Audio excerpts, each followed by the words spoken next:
इस्तीफा दो, इस्तीफा दो, इस्तीफा दो, इस्तीफा दो, भारत माता की इस्तीफा दो, इस्तीफा दो, इस्तीफा दो, इस्तीफा दो, इस्तीफा दो।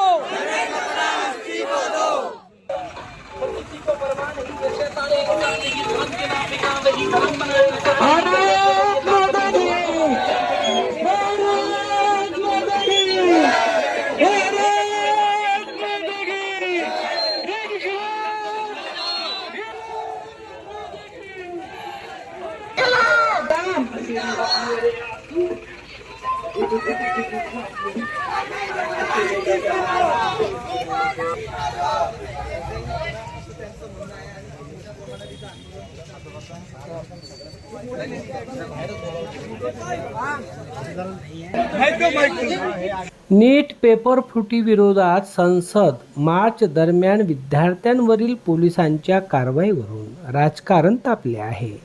काक्रोच जनता पार्टी आणि अन्य विद्यार्थी संघटनांनी मंगळवारी सलग दिवशीही जंतर मंतरवर धरणे आंदोलन सुरू ठेवलेच. याच आंदोलनाला समर्थन म्हणून आज अचलपूर परतवाडा या शहरातही विविध विद्यार्थी संघटनेच्या वतीने स्थानीय जयस्तंभ चौक येथे गेल्या 2 दिवसापासून आंदोलन सुरू आहे. आज दिनांक 22 जुलै रोजी जयस्तंभ चौक ते उपविभागीय राजस्व कार्यालयावर विविध संघटना आणि विद्यार्थ्यांनी केंद्र शासनाच्या विरोधात धरणे आंदोलन करून मोर्चाही काढला. यावेळी तात्काळ केंद्रीय शिक्षण मंत्री यांनी राजीनामा द्यावा अशी मागणी करण्यात आली आहे. एकीकडे निरपराध लोकांना मारहाण केल्या जात असल्याच्याही प्रतिक्रिया या तरुण विद्यार्थ्यांनी या आंदोलनातून दिल्या आहेत. दिल्लीचे हे आंदोलन आता परतवाडा शहरातही त्याचे पडसाद उमटत आहेत.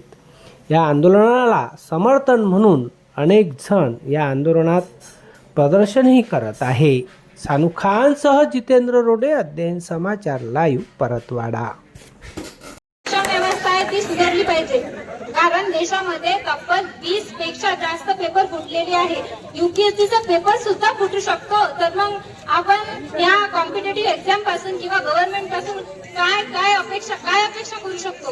नीटचा जो पेपर फुटला त्यामध्ये 22 स्टुडंटनी आत्महत्या केल्या, तरी गव्हर्नमेंटने काहीच ऍक्शन घेतलं नाही. दिल्लीमध्ये एवढं मोठं आंदोलन झालं, त्या आंदोलनामध्ये दिल्ली पोलिसांनी RSSच्या लोकांनी विद्यार्थ्यांवर लाठीचार्ज केला. लाठीचार्ज मध्ये फक्त हात आणि पायावरच मारू शकतो आपण, पायावरच मारू शकतात गव्हर्नमेंट.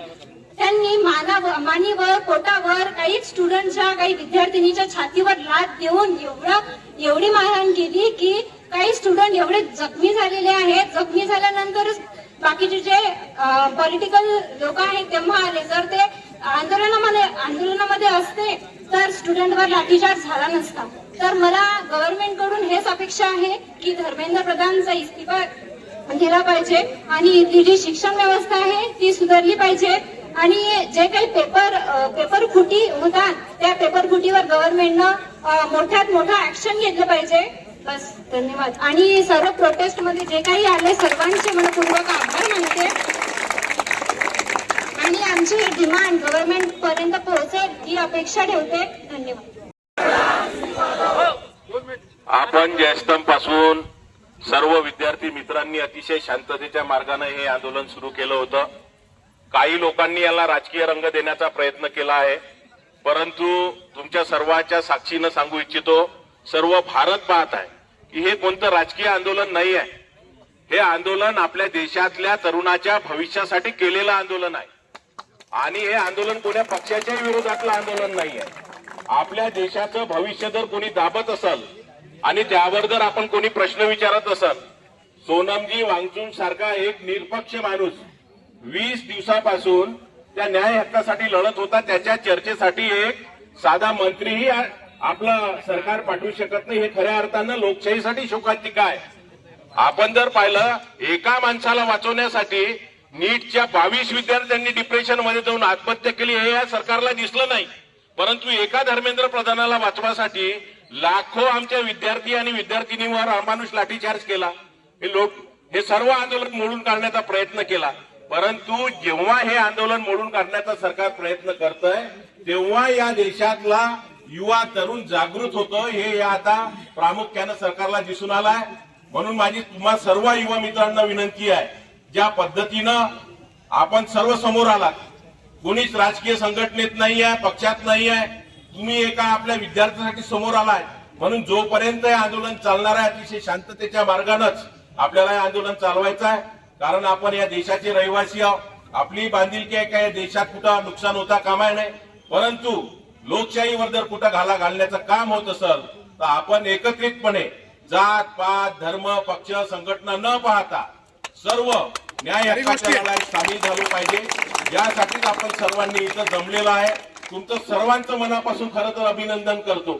तुम्ही एवढ्या पावसात सुद्धा कोणाला कोणता स्वार्थ नसताना आपापले कामं बाजूला ठेवून ज्या पद्धतीने या आंदोलनात सामील झाला, तुमच्या सर्व तरुण मित्रांचं मनापासून मी स्वागत करतो, अभिनंदन करतो.